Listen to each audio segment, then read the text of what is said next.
ভঙ্গ করছে, সাংবিধানিক যে স্বাধীনতা সেই স্বাধীনতা এই বিল ক্ষুণ্ণ করছে। সংবিধানের আর্টিকেল 25-26-এ পরিষ্কার বলা হয়েছে যে প্রত্যেকটা ধর্মের মানুষের তার নিজের ধর্মীয় স্থানকে স্বাধীনভাবে পরিচালনা করার অধিকার দেওয়া হয়েছে। কিন্তু যে বিল আনা হয়েছে সেই বিলে পরিষ্কার করে বলা হয়েছে যে ধর্মীয় স্থান মানে মসজিদ পরিচালনা করার জন্য দুজন অমুসলিমকে কমিটিতে নিয়োগ দিতে হবে। আমার ধর্মীয় স্থান মসজিদ কীভাবে পরিচালনা হবে সেটাকে নির্ধারণ করবে অন্য ধর্মের দুজন মানুষ। এই হচ্ছে এই বিলের সত্যতা, এই হচ্ছে এই বিলের হাকিকত। কেউ কেউ বলছে যে ভ্রষ্টাচারকে রোখার জন্য, দুর্নীতিকে রোখার জন্য এই বিল নিয়ে আসা হচ্ছে।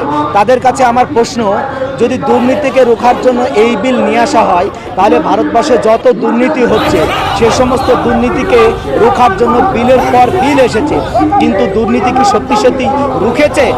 আমাদের এখানে সারদা নারদা হোক আর 2G স্পেকট্রাম হোক, প্রত্যেকটা দুর্নীতির সঙ্গে যারা জড়িত তাদেরকে কি আমাদের আমাদের আইন উপযুক্ত শাস্তি দিতে পেরেছে?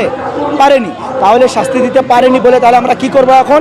তাহলে বলবো যে এই প্রত্যেকটা গভর্নমেন্টে আমেরিকার দুজন প্রতিনিধি দিতে হবে, বা ব্রিটেন থেকে দুজন প্রতিনিধি দিতে হবে, জার্মানি থেকে দুজন প্রতিনিধি দিতে হবে, তাহলে এই সমস্ত দুর্নীতি হবে না।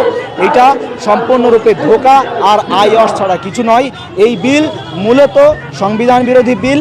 এই বিল মূলত মুসলমানদের ধর্মীয় প্রতিষ্ঠান, ধর্মীয় অধিকার বিরোধী বিল। বিজেপি যে বলে থাকে কংগ্রেস মুক্ত ভারত গড়তে চাই, আসলে তাদের মেন স্লোগান, মুখের স্লোগান হচ্ছে কংগ্রেস মুক্ত ভারত, কিন্তু অন্তরের হৃদয়ের স্লোগান হচ্ছে ইসলাম এবং মুসলমান মুক্ত ভারত তারা করতে চায়।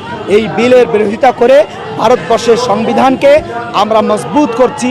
ভারতবর্ষের সংবিধান জিন্দাবাদ, ওয়াকফ বিল মুর্দাবাদ, নরেন্দ্র মোদী, অমিত শাহ, বিজেপি সরকার মুর্দাবাদ।